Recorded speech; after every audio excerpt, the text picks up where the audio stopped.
The Subcommittee on Oversight and Investigations will come to order. Without objection, the chair is authorized to declare a recess of the committee at any time. This hearing is entitled Decades of Dysfunction, Restoring Accountability at HUD.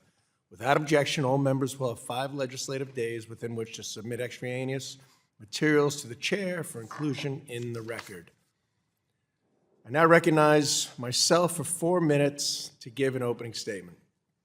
Today's hearing is entitled, again, Decades of Dysfunction, Restoring Accountability at HUD. I would like to thank the Acting Inspector General for being here today to discuss persistent waste, fraud, and mismanagement at the Department of Housing and Urban Development. For decades, HUD's IG has investigated, uncovered, and highlighted severe deficiencies plaguing the agency. HUD's core mission is to provide safe and affordable housing, something very, very important, and it's something we all support on this subcommittee. However, HUD continues to very often waste taxpayer funds while failing to meet its most basic responsibilities and has little to no mechanisms to track and report these issues. This is a fact. Year after year, HUD's appropriations are squandered, mismanaged, or lost through fraud and improper payments. In 2017, $1.7 billion was lost through improper payments, and there's no evidence to suggest anything has been corrected or improved. Accountability is in short supply, and a lack of transparency has eroded public trust. Yet HUD spending increased from $45.4 billion to $78.4 billion from 2021 to 2024. Unfortunately, HUD's failures extend beyond the risks of fraud and its inability to track and report improper payments.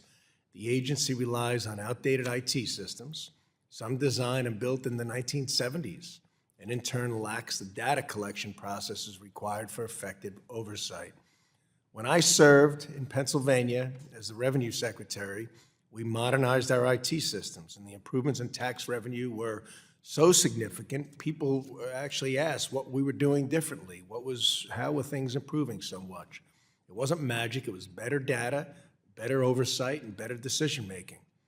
While HUD faces many challenges, its minimal oversight of programs and grantees also raises serious concerns. Requiring grantees to have a fraud prevention plan as part of the grant application, along with enforcing enhanced data sharing across HUD programs, would be a beneficial steps towards achieving a more efficient and accountable HUD. Public housing authorities under the supervision of HUD have operated unchecked and without consequence. Many routinely fail to meet basic HUD quality standards with no commitment to improving operations.